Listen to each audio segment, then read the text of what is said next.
Today, I'm breaking down 7 different psychological triggers and cognitive biases that we as entrepreneurs and consumers experience on a daily basis that influence, persuade, and guide us and our customers through our buyer's journey. So if you have a business or work for a business and you want to get more customers, more clients, and more sales, these will get you there. And what's crazy about all of these is that they are so powerful that even if you can recognize that it's being used on you, you still can't quite stop them from working. So real quick, before we get into all that, my name is Tristan with Life Marketing, the digital marketing agency that helps small businesses grow. And without further ado, let's get into it with the serial position effect. So the serial position effect is really just our tendency as humans to recall the first and last items in a series better than whatever's in the middle. If you've seen some of our other videos talking about high value content and the importance of a good lead magnet, this is why. The first interaction you have with your potential customers is so important because that is the one that they will remember. Even if they don't remember exactly what you said or what they saw,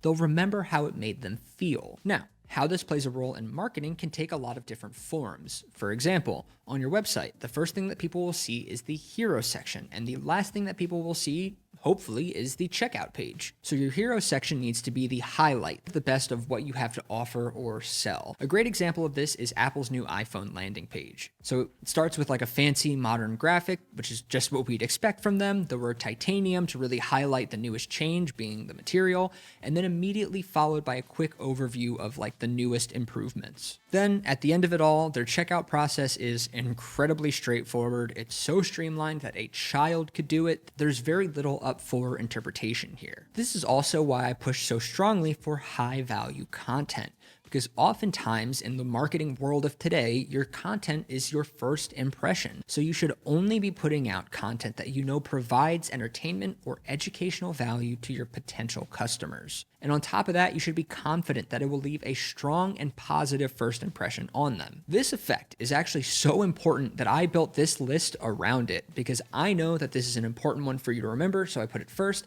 And the last one is so effective that I didn't want you to lose it in the middle of the video. So I put it at the very end because, well, that's how important it is to remember. We'll get to that a little bit more in just a minute here, but before that, I want to break this down further into the primacy and recency effects. The primacy effect just states that the first piece of information, or the first impression, is going to weigh heavily on all future interactions or evaluations of your product or service. So if you put out a piece of content with advice that like blows up in your followers' face, then the standard you have set for yourself in their eyes is don't trust them. But if you put out a piece of content that helped them, it saved their day, then you have officially solidified yourself as the new standard for them. Now, the flip side to this is the recency effect or the recency bias. And this essentially says that the most recent piece of information they will see will hold more weight than anything that came before it. So you can take these into account when it comes to how you structure your ads on Facebook, your organic content, your blog posts, really everything. So for example, if you run a business that sells some sort of software solution, you can create a blog with the intention of answering high volume search questions. Lead with value, and then end your post with your services and what you can do to help them.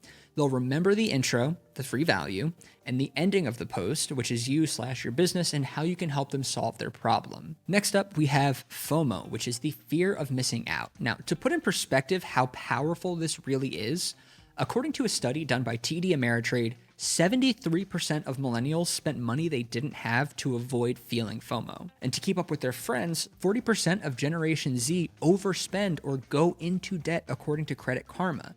Like, think about how crazy those numbers are. 69% of Americans have experienced FOMO. So you know that this doesn't just work with younger generations. This feeling can be taken advantage of with any age range or demographic. So when it comes to your business, figure out how you can create some form of scarcity or urgency to create an incentive that's going to disappear if your potential customers don't take action then and there. Don't lie, of course. You don't want your brand to be associated with like high pressure sales tactics and lying. But like, for example, there's a brand that I really love that does this called Pete's Pirate Life. Now, he doesn't have a website that's active all the time. It opens when he has products and closes when he sells out. Generally speaking, it doesn't take more than about half a day for these things to sell out. But because I know that, when he announces a new drop, I'm there. I'm refreshing the page until it opens because I want to see what he has. And I know that everything is going to be gone within the next 6 hours if I don't check it out now. Now, next up, we have the framing effect, which is really all about how you position yourself or your offer to be the most appealing. This is kind of like the age-old question if the glass is half full or half empty. What's more appealing to you, a yogurt that is 80% fat-free or a yogurt that says it is 20%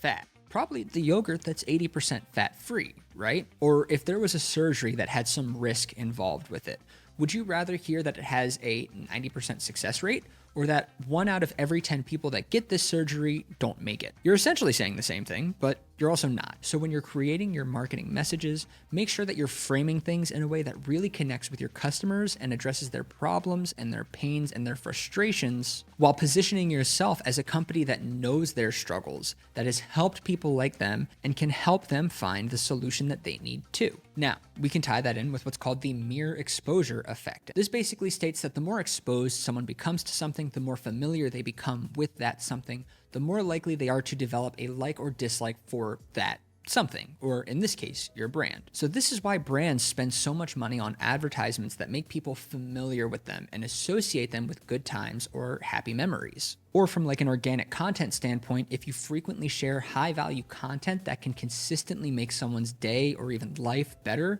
you're more likely to stay on their mind than your competitors because you're providing so many more touch points between them and your business. And this is actually a lot easier than it sounds too. You can share the same content across multiple platforms. You can recycle content that performed really well into different formats to share across those different platforms. Blog posts can become YouTube videos or vice versa. It's really just about creating a system that allows you to be as efficient as possible when it comes to creating a content machine. And once you get this down, it'll consistently continue to bring you leads and increase your revenue. Now, next, we're talking about the Peltzman effect. It sounds fancy, but don't let it intimidate you.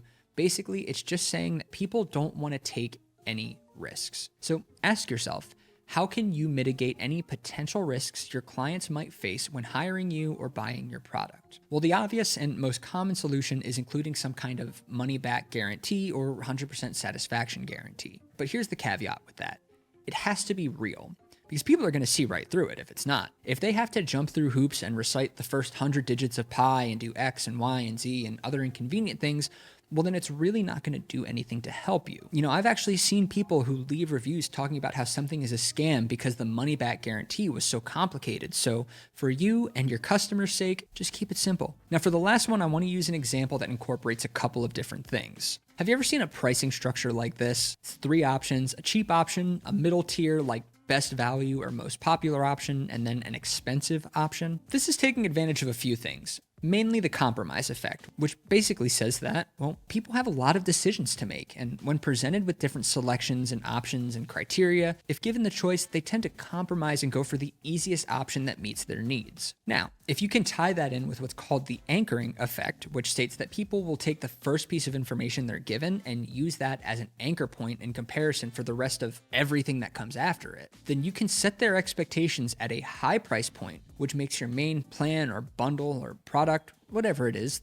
the one that you are the most likely to push, seem like a better value for the money. So when you put it all together, you have one of the best, if not the most, tried and true formula for using psychological triggers and biases to increase your revenue and scale your business. Now, you may have noticed a little bit of overlap in these talking about first impressions and first experiences and things like that. Well, that's because there's a lot that goes into the psychology of a good first impression. And in today's day and age, for a lot of businesses, that's really going to be their organic content. So if you want to learn how to make organic content that'll resonate with your customers and help increase your revenue, then be sure to check out this video right here.